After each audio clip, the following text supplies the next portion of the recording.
The Florida Gators last week, or maybe even a few days before last week, announced that the Orange and Blue Spring Game was going to be held on April 12th at 1 p.m. at the Swamp.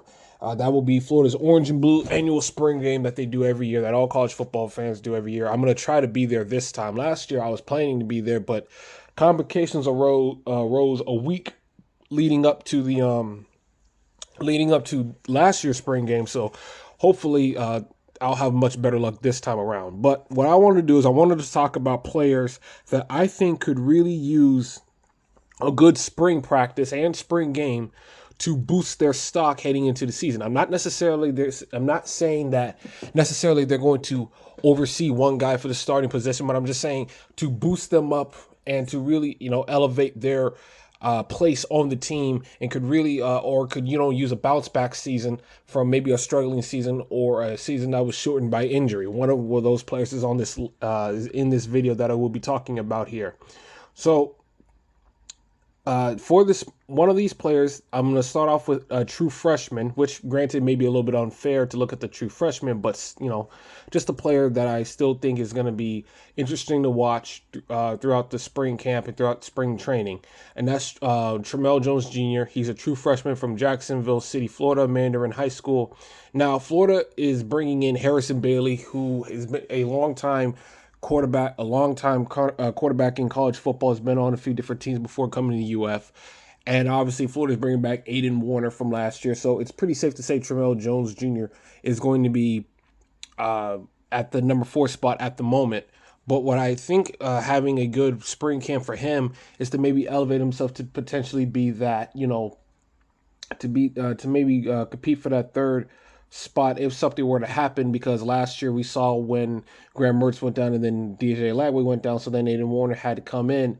And just in the case of the pure emergency, if that needs to happen, I think there's a good chance that Tramell Jones could maybe beat out Aiden Warner for that third stringer job, because Aiden Warner, bless his heart, gave it his all. But it's just, you can see, sorry about that, you got neighbors driving real fast. So if you hear noise in the background, that's what that is. Aiden Warner gave it his all, but you can clearly see that, he just does not have what it takes to be a starting quarterback on Florida. Maybe on other teams, but not on Florida. He could be maybe a decent backup, but that's really nothing much more than that.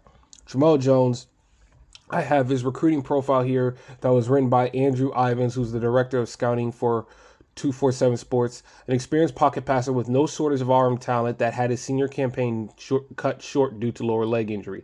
Impressed time and time again in all-season events with his accuracy and mechanics, and he prepped all 3 levels of the field position.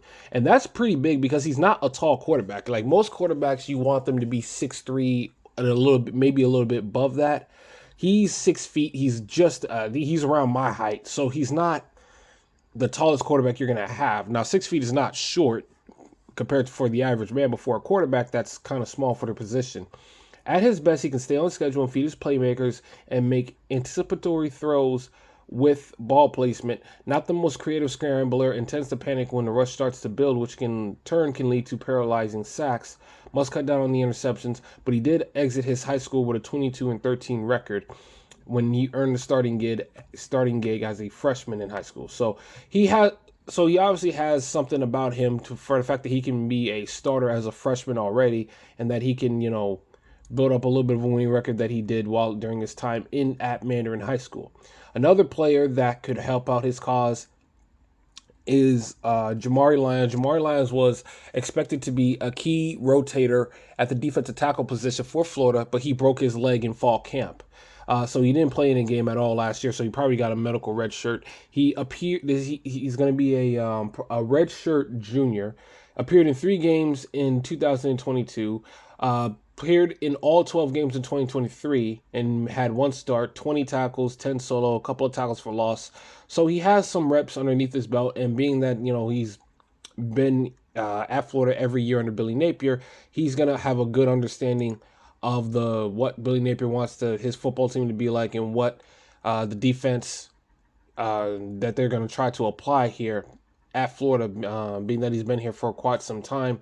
Jamari Lyons, I think, is going to be in a bigger role right now because Cam Jackson has left Florida and will and because he's going left Florida to go to the NFL. Now they are going to have Caleb Banks back, but I think Florida's still looking, and they lost Desmond Watson too. So I think Florida's going to be looking for a nose tackle, and I think Jamari Lyons is as good of a candidate as anybody else that they have on the team.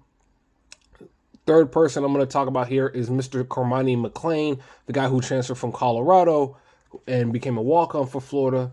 6'1 and a half, 175 pounds. He's from Lakeland, so he grew up in the Sunshine State. Played in 9 games at Colorado, had 4 starts, 17 tackles, a couple of pass breakups, and a tackle for loss.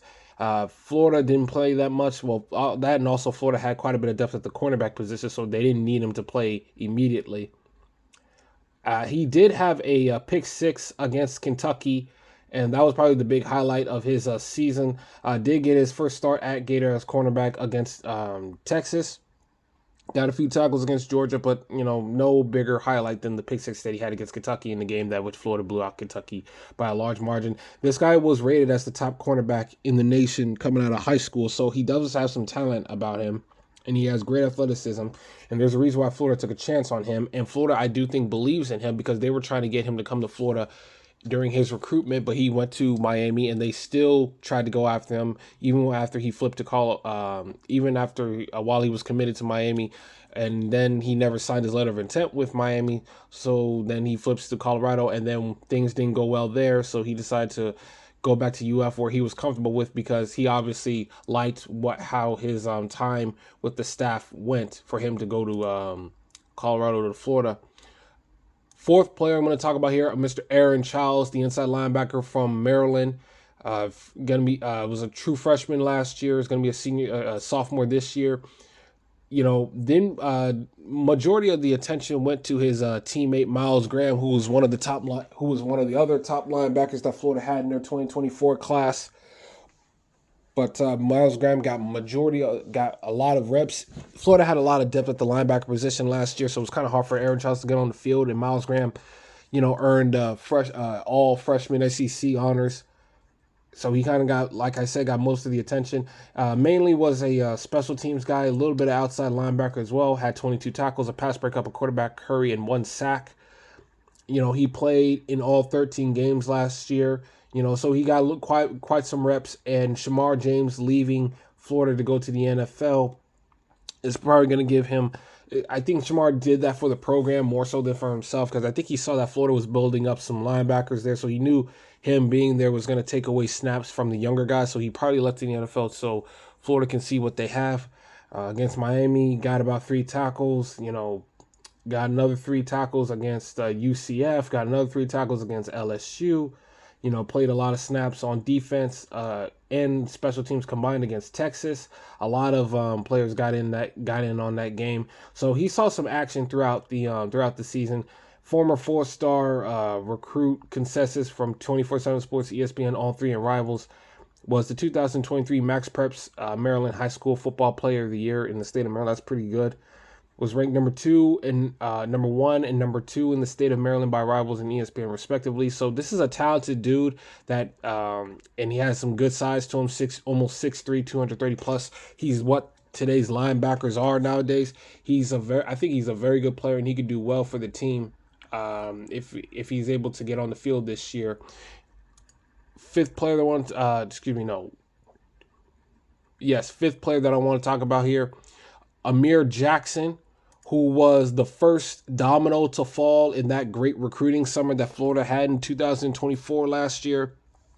He was that great, and then all of a sudden, after he committed, all of these big time recruits started committing to Florida. Not all of them stayed. He was one of them. He was one who stayed, coming from Statesboro, Georgia, a 6'5", 230-pound pass catching tight end. Played in 4 games for Florida last year. Didn't make his collegiate debut until the Texas game, so he probably didn't get the red shirt, but that's okay. He's gonna get more reps now that Aldis Birmingham is leaving the program to go transfer to Bowling Green. So good luck to Aldis Birmingham. But I think that now leaves a big opportunity for Amir Jackson because Florida has a bunch of weapons at that wide receiver spot. Now the tight end position I think is a little bit difficult for the players at that position to get high pass catching numbers in Billy Napier's system, because it's not really a offense that uh, prioritizes the tight end as a pass catching threat. They like complementary tight ends that are balanced and can block and catch, but they're not tight ends that are going to get a lot of numbers, because Billy Napier wants to attack down the field on the outside with his receivers and hurt the defense throughout the game with his run game. But I think this is a big opportunity for Mr. Jackson to get a starting tight end spot. Not only was he a football player coming out of high school, but he's also a basketball guy. Billy Napier recruits a lot of dual sport athletes, because not just because the athleticism is there, but also because it shows that they manage their time well. So he's going to be very committed to the football team. And Jamir Jackson, I think, is a guy that could have one of the best opportunities to progress in his sophomore season. And another guy who can progress in his sophomore season, Mr. Fletcher Westphal from Leesburg, Virginia, 6'8", 321. Going to be a sophomore this year. Probably, I'm not sure if he's going to be viewed as a redshirt sophomore, because he didn't play in a lot of games this past year. He played for Florida in the Miami game, saw some action in the Sanford game, and didn't play again until the Florida State game, and then played in the Gasparilla Bowl. But he didn't get a lot of reps this year, so he's probably redshirted. 4 games as a reserve offensive lineman, 29 snaps in overall. But Brendan Crenshaw Dixon, who Florida got from the transfer portal out of San Diego State, he is now headed to the NFL. Matter of fact, he's been invited to the East-West Shrine game. So congratulations to Mr. Crenshaw Dixon. But Fletcher Westphal, for that right tackle spot, may have a good opportunity to compete for that. Florida has collected a lot of tackles in their previous 2 recruiting classes, and now they're gonna need some competition at that spot. Still gonna look. I think they're still gonna look in the transfer portal for offensive linemen, because it's just so hard to develop offensive linemen in college football and to recruit offensive linemen in college football. But I think this is a big opportunity for number 68, and it'll be good for him to, get throw his hat in for that starting right tackle spot. And those are the players that I think could benefit big time from a very big spring game, and they really could use a nice spring game training camp to elevate their stock for the 2025 season. So that's really it. Those are the players I want to talk about. Those are the players to watch for heading into the spring game coming up on April 12th. I'll try to be there. Hopefully things don't go wrong like they did last year.